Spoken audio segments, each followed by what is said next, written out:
नमस्कार। यदि आपने अभी तक ये चैनल सब्सक्राइब नहीं किया है तो अब इस चैनल को जरूर सब्सक्राइब करें ताकि हमारी टीम के साथ आपका साथ बना रहे।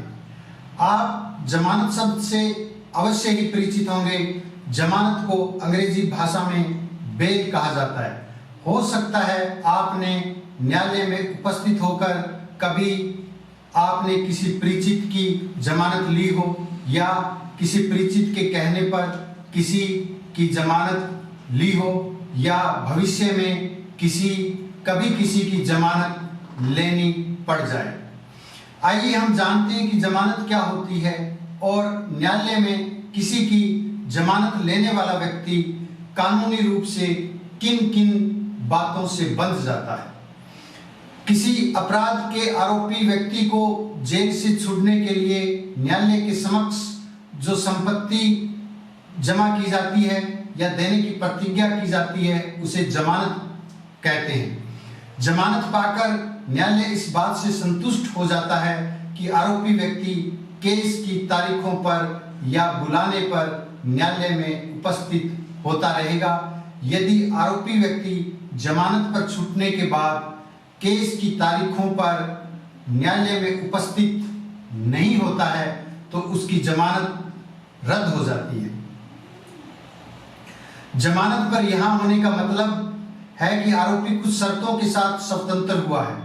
न्यायालय जमानत देते समय कुछ शर्तें लगाता है और जमानत पर रिहा होने वाले व्यक्ति को उन शर्तों का पालन करना होता है। जमानत शब्दों को सरल शब्दों में समझें तो जमानत के बाद किसी अपराध में किसी व्यक्ति को न्यायालय में पेश कराने की जिम्मेदारी जमानत द्वारा अपने ऊपर लेना होता है। दंड प्रक्रिया संहिता की विभिन्न धाराओं के तहत न्यायालय द्वारा बंदी व्यक्ति को जमानत पर छोड़े जाने के प्रावधान है। जमानतदार व्यक्ति जो आरोपी के न्यायालय में पेश होने की जिम्मेदारी लेता है तो न्यायालय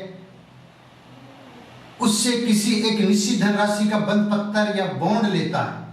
जमानतदार को जमानत लेते समय दंड प्रक्रिया संहिता के प्रावधानों के तहत यह घोषणा लिखित में करनी होती है कि वह आरोपी को जब भी आवश्यक हो या न्यायालय द्वारा बुलाया जाए तब न्यायालय में पेश करेगा और ऐसी घोषणा के तहत जमानतदार का यह दायित्व होता है कि वह आरोपी को लाकर अदालत में पेश करेगा। जमानतदार जब जमानत लेता है तो उसे न्यायालय द्वारा निश्चित की गई एक धनराशि का बॉन्ड देना होता है।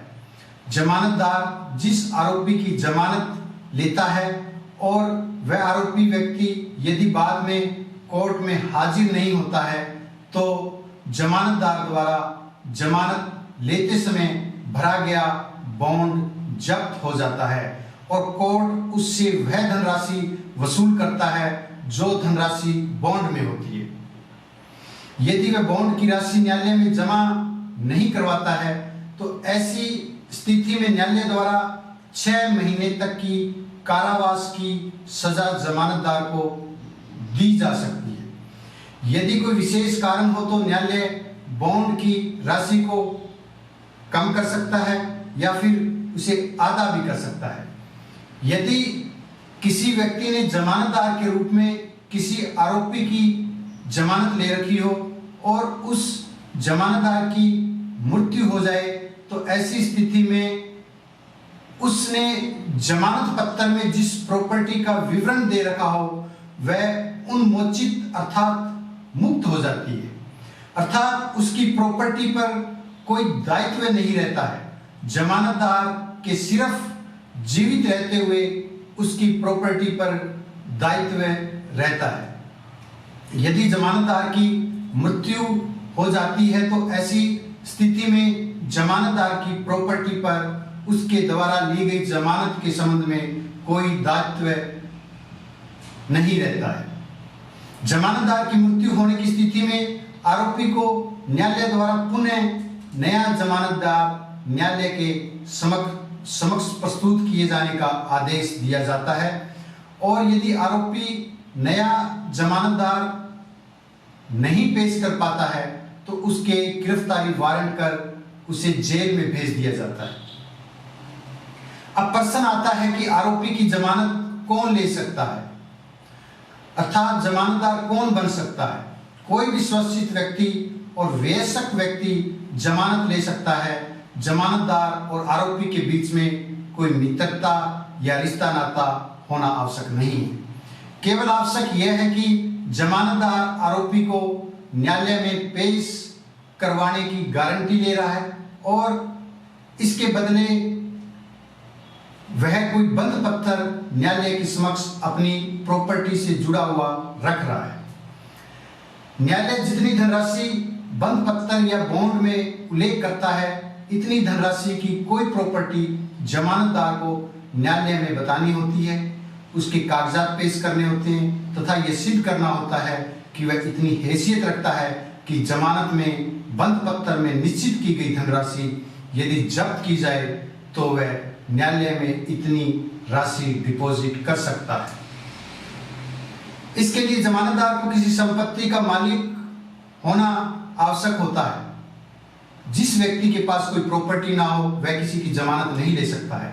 जब तक मामला न्यायालय में चलता है तब तक जमानत प्रभावशाली रहती है, तब तक उस संपत्ति को उसका मालिक जिसने जमानत ले रखी है स्वतंत्रता पूर्वक व्ययन नहीं कर पाता है। जैसे यदि किसी भूखंड यानी प्लाट की कोई रजिस्ट्री न्यायालय के समक्ष प्रस्तुत की जाती है तो जिस समय तक जमानत प्रभावशाली रहती है उस समय तक उस भूखंड या प्लाट को किसी अन्य व्यक्ति को किसी भी रूप में हस्तांतरित नहीं किया जा सकता है। जिस समय जमानत प्रभाव मुक्त हो जाती है केवल उसी समय उस भूखंड या प्लाट को बेचा जा सकता है या उसका हस्तांतरण किया जा सकता है। एक बार किसी आरोपी की जमानत लेने के बाद यदि कोई भी जमानतदार अपने द्वारा ली गई जमानत को वापस लेना चाहता है तो अपने द्वारा दी गई जमानत को वापस भी ले सकता है। यदि किसी जमानतदार को इस बात का विश्वास नहीं रहा कि उसके कहने पर या उसके लाने पर आरोपी व्यक्ति न्यायालय में उपस्थित होगा यानी हाजिर हो जाएगा तो ऐसी स्थिति में दंड प्रक्रिया संहिता के तहत एक आवेदन संबंधित न्यायालय में जमानतदार द्वारा प्रस्तुत करके अपने द्वारा दी गई जमानत को वापस ले सकता है। किसी भी समय मजिस्ट्रेट के सामने ऐसा आवेदन किया जा सकता है। जब जमानत वापस ले ली जाती है तो आरोपी को कोई अन्य जमानतदार प्रस्तुत यानी पेश करना होता है। जब जमानतदार अपने द्वारा ली गई जमानत को वापस लेने हेतु आवेदन करता है तो मजिस्ट्रेट आरोपी की गिरफ्तारी का वारंट जारी करता है। इस तरह जमानती जो भी बनता है उसकी यह जिम्मेदारी बन जाती है कि जमानत पर छूटने के बाद आरोपी अगर अदालत में पेश न हो रहा हो तो उसे अदालत में पेश करे। जमानत के मामले में जमानती की जिम्मेदारी सिर्फ बेल बॉन्ड भरने तक की सीमित नहीं होती है। जमानत के समय जमानत पत्र में केस नंबर, आपराधिक धाराओं का विवरण, संबंधित पुलिस स्टेशन का विवरण, आरोपी व जमानती का विवरण, नाम, पता और इससे जुड़े हुए आईडी डॉक्यूमेंट्स आदि उसके अंदर भरे जाते हैं। साथ ही उसमें जमानत की राशि का विवरण होता है। इस प्रकार आपको जमानत केवल उसी व्यक्ति की लेनी चाहिए जिस पर आपको पूरा विश्वास हो कि वह जमानत पर छूटने के बाद न्यायालय में सभी तारीखों पर अपने आप पेश होता रहेगा। धन्यवाद।